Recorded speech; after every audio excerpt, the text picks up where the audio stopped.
The American Civil War, 1861 to 1865. By the mid-1800s, the United States was badly divided. The North and South strongly disagreed about questions of states' rights and ownership of slaves. In 1850, the North had almost all of the manufacturing industries, thriving cities, and a growing railroad system. The South was a land of farms and of large cotton and tobacco plantations that relied on slave labor.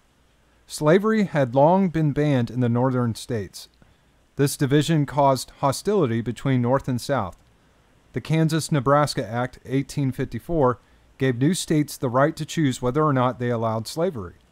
The Compromise of 1850 helped northern states protect the rights of runaway slaves. The South felt threatened. The southern states were sure that the economy of the South would be ruined if the slaves were freed. Furthermore, the southern states believed that they had the right to make their own laws without interference from the federal government. And girls, under a system of slavery under which I was brought under. What did you boys fight for then? Here's what great many people do not know. That as a young man that way I couldn't understand it fully. But I look back now and see my part in it and saw what we struggled for, and that was for states' rights. For states' rights. In 1860, Abraham Lincoln was elected president. He belonged to the Republican Party, which opposed slavery, although he himself was not an abolitionist.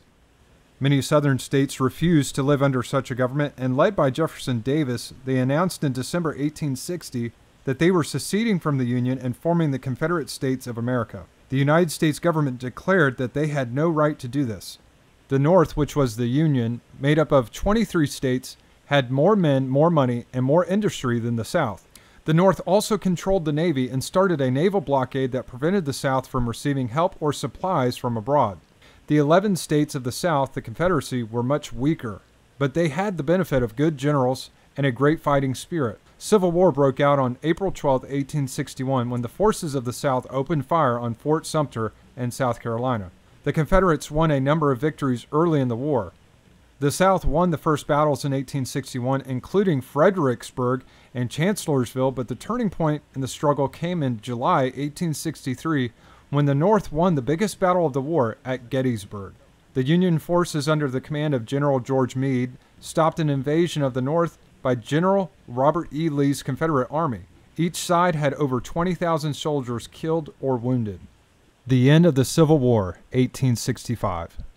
Slavery was completely abolished in 1865 with the 13th Amendment to the Constitution. The country was reunited, but new problems emerged. In 1864, despite Lee's skillful tactics, General Grant captured Richmond, the capital of the South. General Sherman marched through Georgia and the other southern states, capturing Atlanta. He followed this victory with a march to the sea, during which he destroyed towns and farms. Short of men, money, weapons, and food, Lee surrendered on April 9, 1865, ending the Civil War.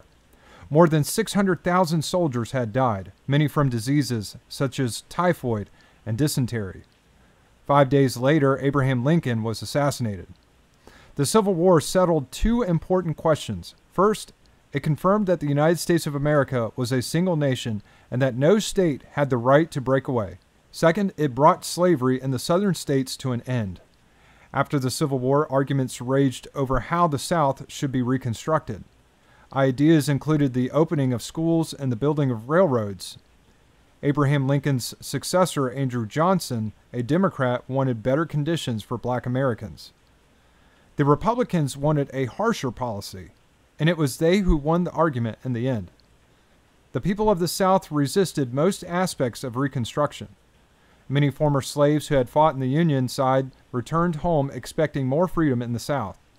However, the Ku Klux Klan and other racist organizations began a campaign of murder and terrorism in 1866 that tried to stop black Americans from enjoying civil rights.